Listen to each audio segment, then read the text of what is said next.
Jack Kerouac, The Subterraneans, attending an achingly poetic account of a love affair. Lester Bangs, Rolling Stone. Now I remember that name. Lo Percipiad, aspiring writer and self-styled freewheeling bum, gravitates to the subterraneans, impoverished intellectuals who haunt the bars of San Francisco. One of them is Margot Fox, beautiful and a little crazy, whose dark eyes, full of suffering and sweetness, find recognition in Leo. But afraid of his growing involvement, Leo sets out to destroy their love. Exuberant and melancholy, Kerouac's spontaneous prose flows across the pages written in these 3 days. The Subterraneans is like all of Kerouac's work, closely related to his own life while encapsulating his great vision of America. Also included here is the novel Pick, the story of a young black boy who makes his own journey on the road. My experience with Kerouac was on the road in probably 1993. I remember reading it as a 17, 18-year-old, and that could sit next to Catcher in the Rye in terms of being one of those ones where you go, I'm supposed to like this. I'm going to tell everyone it's a really cool book, and they just don't know, man. Both didn't work for me. A main memory I have of On the Road was the concept of it. Um, but there is something that didn't work then, and now as a 48-year-old man reading this now, um, it's a bougie life. There's something like there.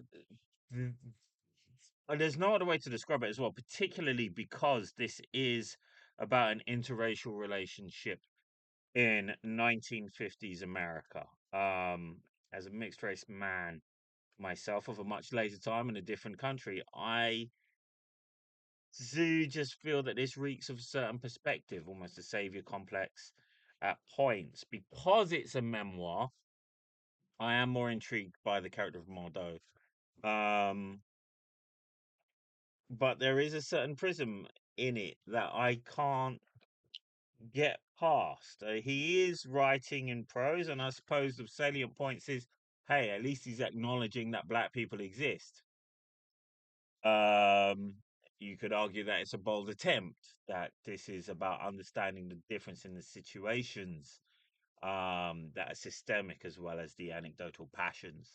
However, it is through not just race but gender. I mean, his masculinity here about women as an essence. It's hard to understand how much of this is reciting things that were said to him by the genuine Mardo, or how much of this is an affectation he's putting on. The Subterraneans themselves seem to be this perpetually bemoaning their lack of money while spending their time in a lot of bars getting high and making it. There's a lot of slang, and there is a lyrical quality to his work. There always has been. I'm just pulling pages at random because apparently that's what you do with beat work. I did do a bit of reading around this, which I think I try and do very rarely, but it was partly to do with the fact that this is ostensibly a memoir.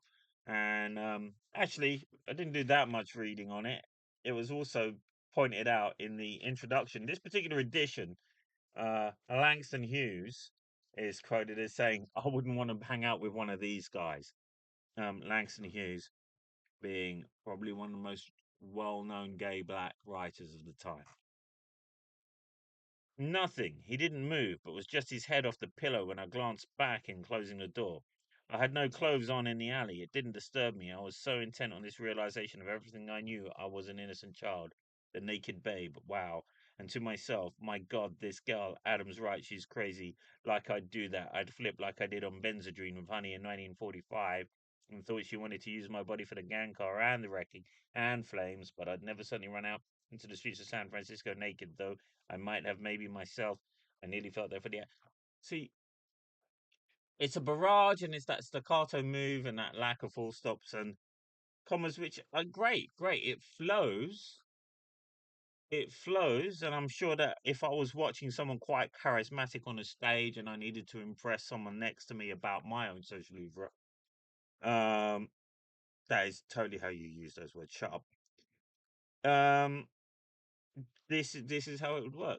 Mado herself, I was more interested in, and I kind of see more of her perspective. I know myself that the compromises I made when I was younger, okay, I wasn't in relationships to this sort of degree when I say this, but particularly in comedy and particularly in terms of the profession, I did work. In fact, I ran a club with a guy who I felt would be able to help me attain in terms of status, the things I needed, because he has an absolute, ostensibly to the image was a Lannister of a man. It wasn't about attraction as such as opening those doors. My constant appeal and allure of sophistication and education, um, that I've had from a very early age.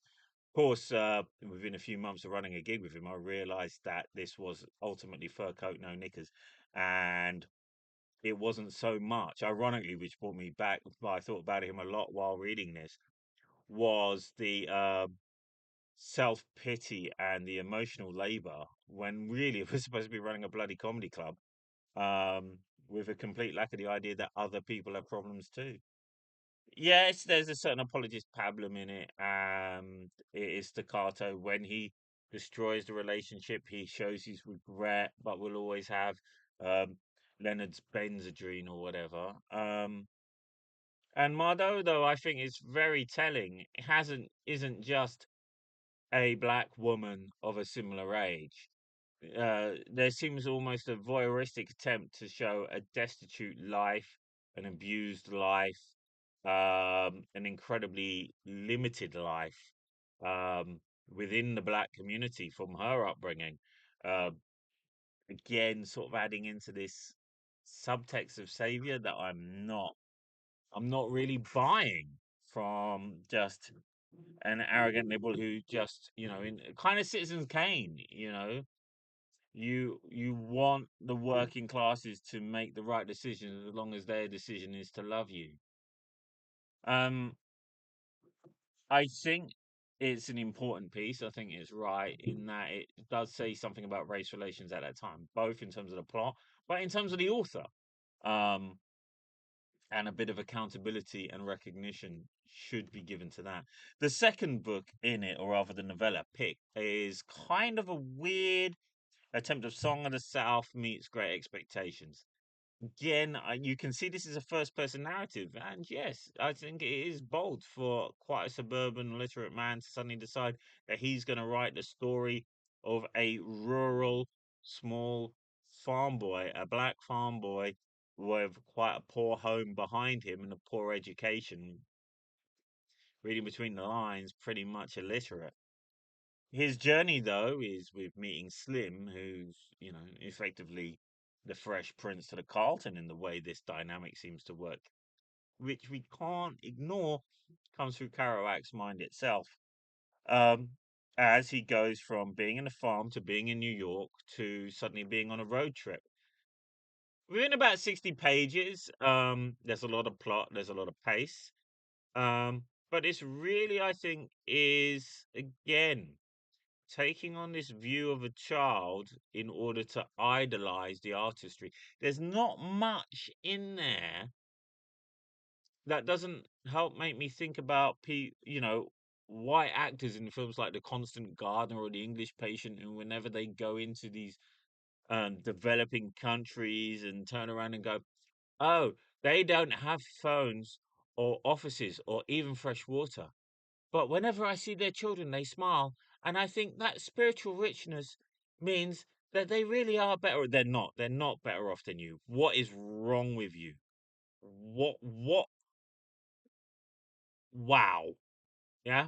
And this can be seeded back to this mentality here. So I think as a portrait of the warts and all, some of which is intended, he admits his failings to a degree, but also probably reveals more what's than he intended to. It is an interesting piece in terms of race relations. It is, I would say, it's an important piece to remember when people want to romanticize the likes of Kerouac. I wouldn't call it a cancelable thing in any way.